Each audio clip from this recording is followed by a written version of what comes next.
do the roll call? Yes, sir. Mr. Blackwood. Here. Mr. Craig. Here. Fiscal. Here. Mr. Bowles. Here. Mr. Quick. All present, Judge. I would like to take a moment of silence with lost some community members.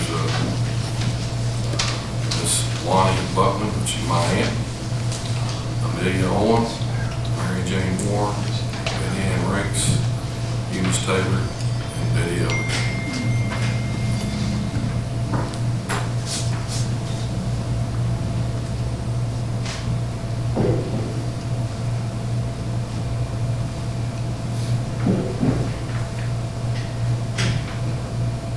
Thank you all. Appreciate it. The first item on the agenda is to consider the approval of minutes from the previous meeting held Thursday, January 2nd, 2020. Motion. Mr. Kirkland. Yes. Fiscal. Yes. Mr. Quayle. Yes. Ms. Blackwood. Yes. Mr. Bowles. Yes. Unanimous. The second item is to, we've got a guest with us tonight, Mr. Trey. Well, I don't think, Trey, you knew all these people were over here for an ISO update, did you? I didn't know they were that interested. Trey's here with us today.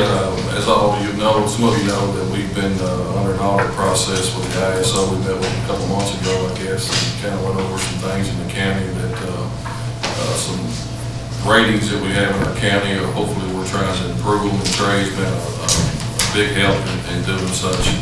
We've got a few firefighters here as well, but Trey kind of led us through this, and we've got all of our fire hydrants addressed and pinpointed now that we didn't have before. So all that's definitely going to make us a better, safer county by doing so. So he's here to give us an update, hopefully with some improvements. I'll try to keep it brief because I know you want to get to the real reason, everybody. But so the big question, I've caught a lot of phone calls in the last couple of months regarding the ISO audit survey schedule. They have, everybody calls it something different, but ISO is in essence a company. They're independent of insurance agencies, and they have a grading system that they grade fire departments, water systems, and communications in a particular fire response area or a district, county, community, what have you. They come out, they do this. It's a point system. They collect all this data, they form an opinion. At this rate, it takes them about 6 months to form the opinion from the time they come here to the time that they leave. And once that opinion is made, they sell the data and the information that they have to most insurance companies. So most of your local insurance carriers, you know, down here on Main Street, wherever you're going to get insurance, they get that number and use that to determine your premium. Well, now everybody's ears perk up because they're like, this affects my premium. It's been a misnomer. What happened is that the Marion County Fire Department, I guess, their response district is not the city of Lebanon. So it's, if you will, for those who don't know, it's kind of a crust, so to speak, of the city of Lebanon. So take, for instance, we'll go out to the west part of town. The city of Lebanon responds all the way out to, say, Walmart, wherever the city limit stops there. And from that point on, let's go out Miller Pike, the Marion County Fire Department will respond to the end of Miller Pike, where then the Raywick Fire Department will then pick up. So it's kind of that area, that buffer in between each other area. And you know, it hits the county line on a couple of highways, Campbell Highway, Springfield Highway. It just goes, it's oddly shaped, kind of in the middle of the county, if you will. So in their existence, ISO had never laid eyes on what we had, our capabilities, the water system there. They had a mapping system that was, the way I saw it, was about 35 to 40 years old. It dated even past peak. So the gentleman came in, they brought a supervisor, Judge Daugherty was there, the supervisor out, and the first thing he said was, does this accurately represent the hydrants that are in your response district at the Marion County Fire Department? And I said, no. And he said, that's what I thought. And he ripped it up. And he said, this is the worst looking map I've ever seen in my life. He said, there was no way this could be right. So they're starting from scratch. And there were a lot of players involved, and a lot of thank yous being owed to, first of all, obviously the judge, but then Sharon Browning. I don't know if Sharon's in here tonight, but Sharon was a godsend to this process. I don't even know what her official title is, but I think it's catch-all, okay? Because she just called whatever and made things better on a regular basis. But she, along with Darren Thompson, used his GPS and mapping software that he has, and it's a thing like ArcGIS where they do like mapping overlays, and I'll get to that in a second, but whatever that is that it uses, that overlay of an aerial shot is phenomenal for mapping and recording data and then being able to find that data pretty quickly. I mean, you ask a question in 30 seconds, Darren has an answer. So those two with that, I would like to give a thank you to the County Water District. Obviously, they're an instrumental part in this whole thing because majority of this area is covered by the Marion County Water District's infrastructure, you know, with the exception of maybe Calvary and then the Camelsville Highway corridor, which then fall back on the city of Lebanon or the Lebanon Water Works. So phenomenal effort on their part. Jimmy Mudd was able to give us all the data that he had available. He made himself available for the meeting.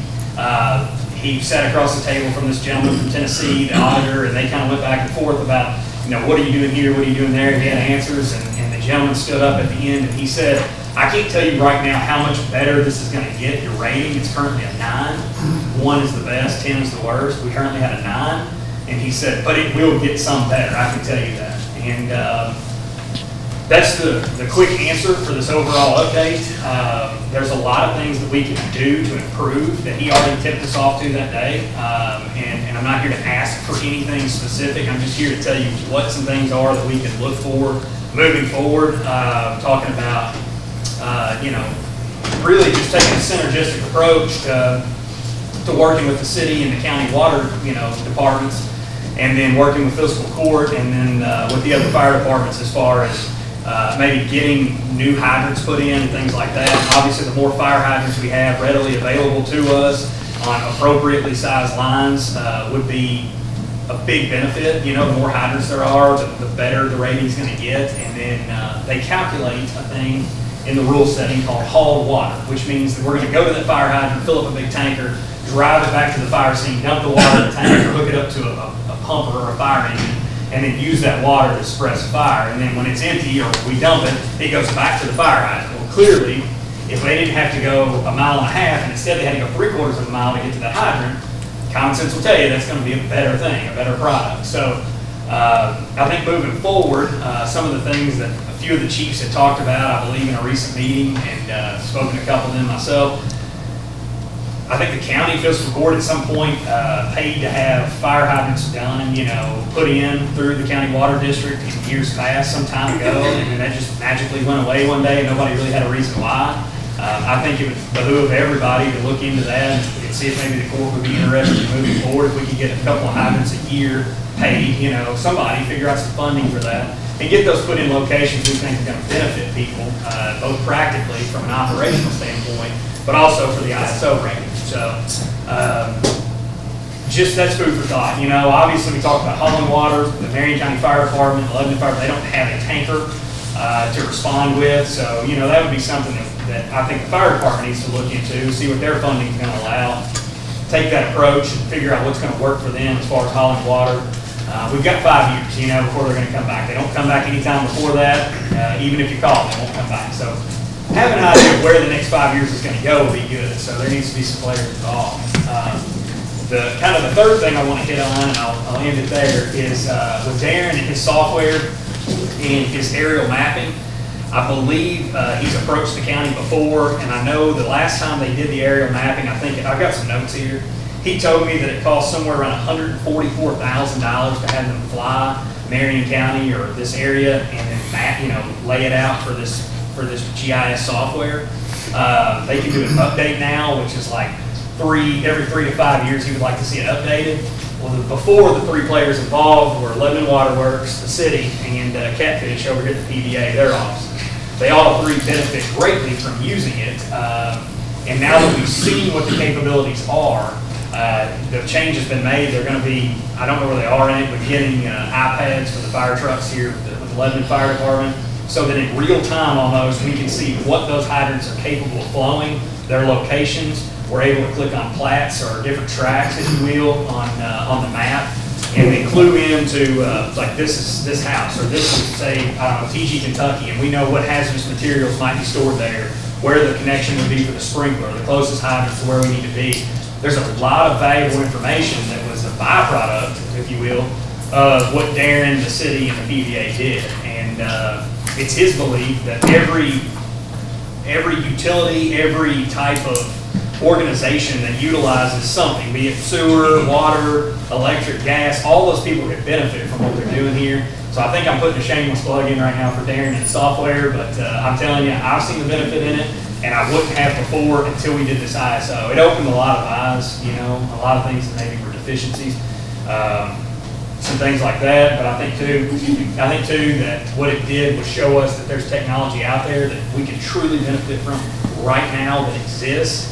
And through the faithfulness of Ms. Brown, and, you know, she was out there mapping those hydrants, and then Keith Brock up there. you guys should get high from me. But anyway, I think with her hard work and then mapping those hydrants and doing those address points, it is phenomenal where this could go moving forward. So anyway, I'll just leave it at that. I think Well, you can tell the savings that people are looking at on if you get any kind of, if you're a 9 or a 10 right now, you're probably looking at a savings of probably a couple $100 annually, and maybe more now on your insurance rate. So this affects a lot of people, and it's a lot of money that you know we've had to pay, and the residents of Marion County have had to pay. So it will. And I think, you know, I spoke to the lady today to kind of see where we were, and just ask her a couple questions, make sure I was getting it right on how we're graded, you know, all that. I mean, it's a point system, like 50 points of 105 possible points are fire department, 40 points are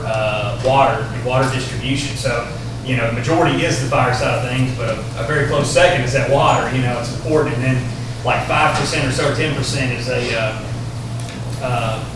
the communications, which, you know, we got the E911 several years ago. I'm not certain. The report will tell us what we're deficient, if we are anything, you know, in their minds. And it's like I told this lady on day one. She said something, she came in, and people are intimidated by her, and I said, you can tell me whatever you want to tell me. I know what we're doing here, and I'm fine with that. But and she just kind of chuckled. She said, yeah, I'm not the boss of you, so, you know, whatever. I said, yeah. So, but she was very cordial. We had lunch with her. Judge went out, and she still, when I talked to her today, she still asked about Henning, so she's ready to come back and go to Henning. But I think everything went well. They said that we could see some improvement. They couldn't tell us now how much, but I would say in about 3 months or so, she could just tell me today it was in progress to be under review, and we'll see something probably in about 3 months or so. Maybe I'll come back in and we can talk about it. that sounds great. Thank you for coming. Hey, Appreciate it. Trey. Yes, ma'am. Is there a certain area that you see that really needs As far fire as, hydrants? okay, you're talking geographically, Yes. fire hydrants. Yes. You know, I don't know that that's fair for me to answer right now. I don't know that that would be me making an opinion, but I think we could collaborate ideas amongst several people and get the best spot. And what you have to realize is you can't just go out here and throw a fire hydrant on a 2-inch line, you know, and that's just not going to work. So again, that synergistic approach to things is that we know maybe forecasting what projects are going to be done by the county, what projects are going to be done by the city and their water departments, if you will, and then how we need to respond as far as what locations hydrants need to be. You know, they use fire hydrants just to flush the line, to keep the quality of the water right, but we know we use the fire hydrants for fire suppression. You know, we need to go get water. We need it readily available. We talk about water loss, and that's always a big thing. You know, with the county, they have an agreement, a resolution that was made in 2008, where, you know, if we go out here today, we'll say we are out in the middle of a fight, we use a fire hydrant out in that area, and it's the county's fire hydrant. You know, we need to be documenting how much water loss was there. And the city, my understanding through this resolution, and again, I just be briefly through it, is that they will kind of credit them that water back, you know, in their field. So they're not paying for that water. You know, it is a loss. I mean, you know, it wasn't what it was intended to be, you know, cleaned for, so to speak. So I think it's good. I think communication can be better amongst everybody. And I think that's what we learned through this, which is fine. That's why we're here. So in moving forward, I think it's just getting a bunch of minds together, and I think we can help. But clearly, if I'll just leave it. Anybody else got any questions? I did get a call this morning in St. Mary's. I guess a couple hydrants have been changed out. And they put, I guess they call it small face versus the large face. To me, it doesn't seem like you get as much water out of those. As a firefighter, is that correct? They want to know why they've gone to a small face hydrant versus the large ones there. You're correct. You know, when you're talking about friction loss of water, you know, and how it is expelled from this fire hydrant, if you will. Using one large 4.5 or 5 inch threaded opening is better than using two 2.5s. It just is. I know people say, well, if it's 5 and these are two 2.5s, that's incorrect. I mean, that's not right at all. It's been the normal practice of the county water district to use the two 2.5 inch openings. I'm not certain if they're cheaper. I don't know. Maybe that's the reason. I think that would be a question directed toward the county water. From our perspective, it would be a lot handier and a lot more diverse if we could have the one large face, they call it, and that's what they call it on the front, with the two 2.5s on the side. Very commonly what you'll see here in the city limits that the city uses, because there is an ordinance within the city limits of what type of hydrant can be used, but currently the county doesn't have adopted any ordinances or rules to what hydrants are used. So if from a personal opinion only, professional opinion, I guess, yeah, I would think that seeing a 5 inch or two 2.5s would be a better option.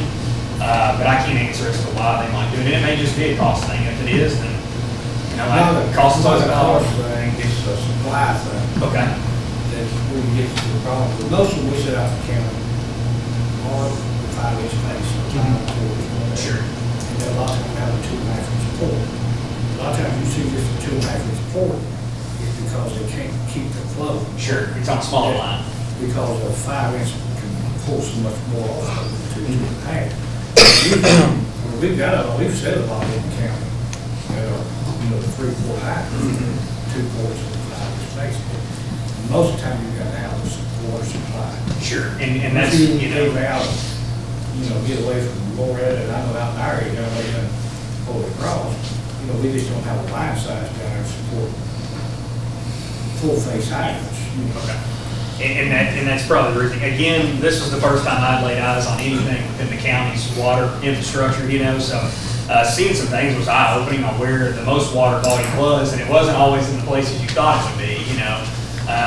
It was good to see all that. With the city, it's always had, you know, with the city department, we rely solely on those fire hydrants in the city, you know. When we pull up, there's a fire down the street, you're gonna stop the hydrant and lay a line down the street and then hook to it.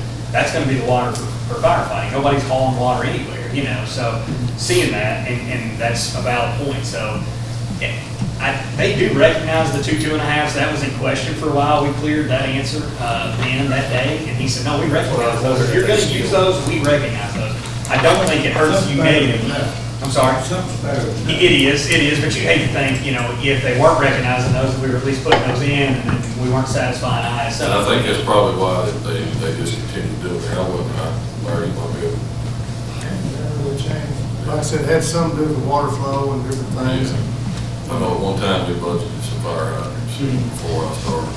One of the topics was, they pull what they call batch reports, so they look at different locations, geographical locations, and one of them, I'll just tell you, was Jerry Tut's shop. I don't know how they even know that he exists out there on Microwave Pike, but Big Brother's watching, I can tell you that. They pulled his address and said his point, how close is he to a fire hydrant, and of course, I think there was a line that was erected down Microwave Pike and stopped about a mile short, or about a half mile or so short of his house, and at the end of that line, there's a fire hydrant, which we learned about. And I think now I'm under the impression they're extending that line, and he's liable to get one in his front yard, almost, you know, so that's really handy.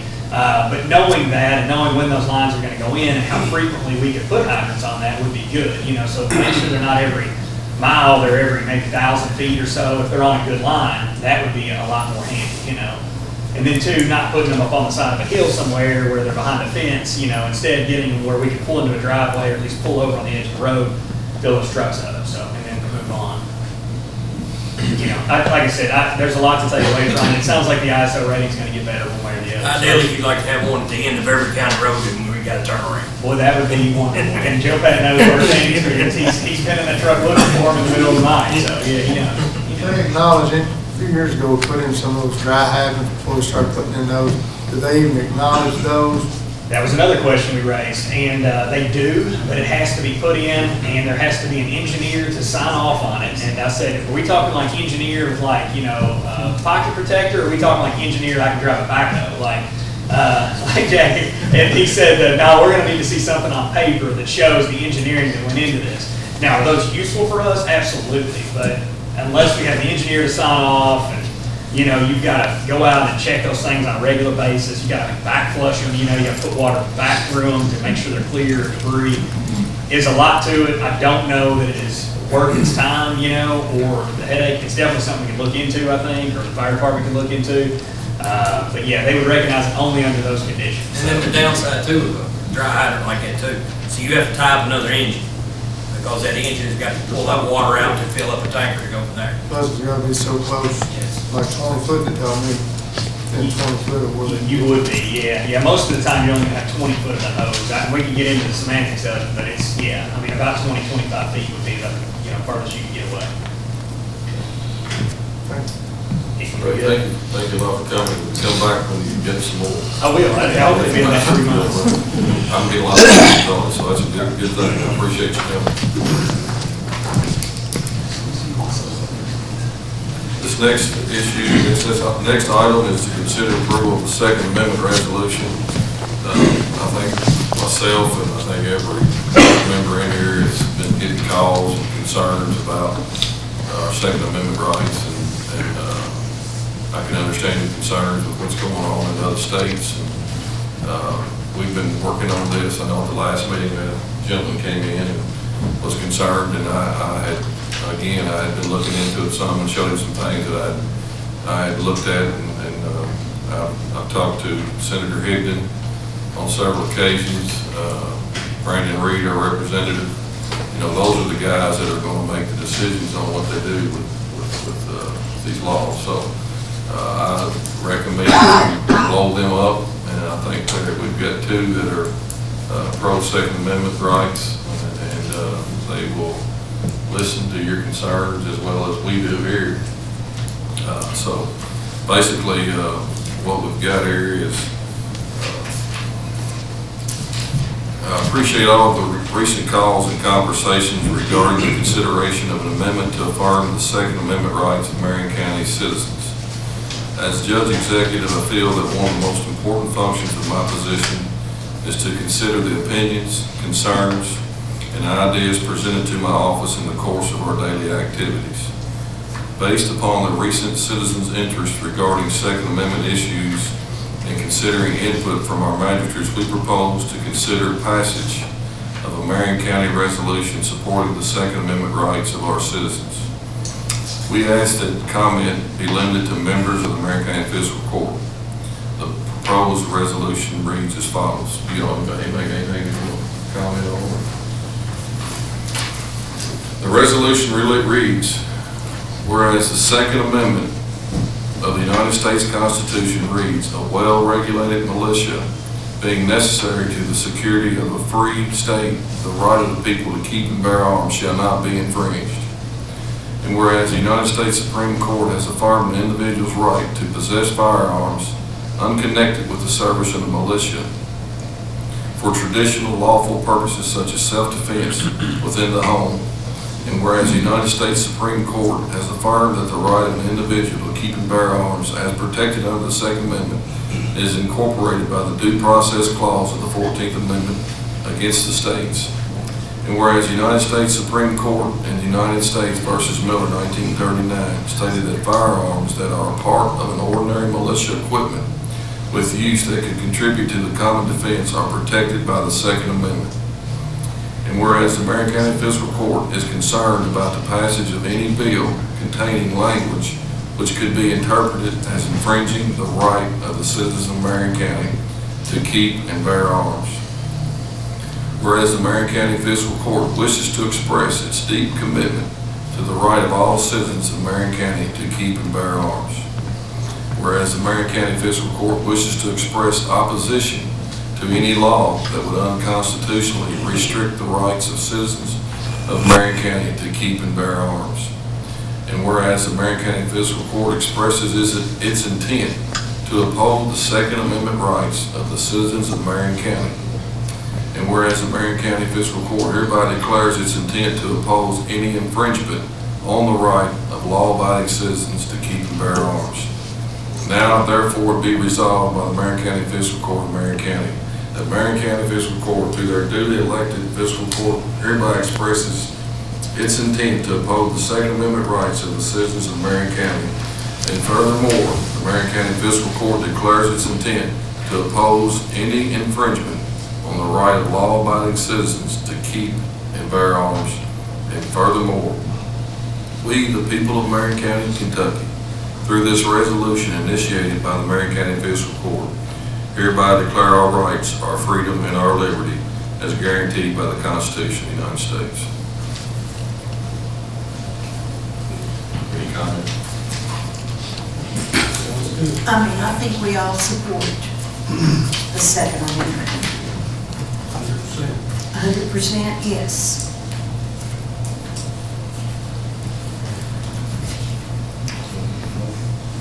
Got a motion? Second. Mr. Bowman? Mr. Fisher? Yes. Mr. Quayle? Yes. Ms. Black? Yes. Mr. Kirby? Yes. Unanimous. Any public comment? Thank you. Thank you.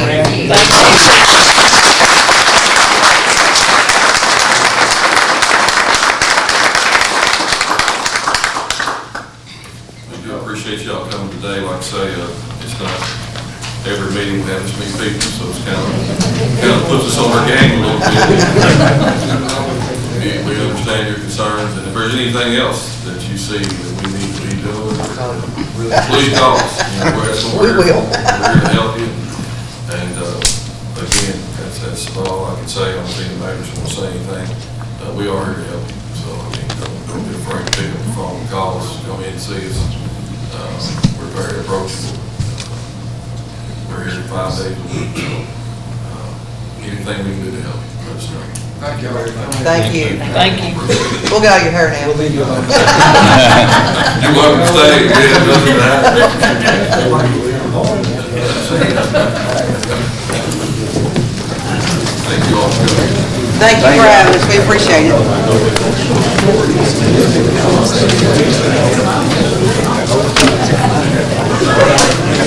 Take care, get you some sleep.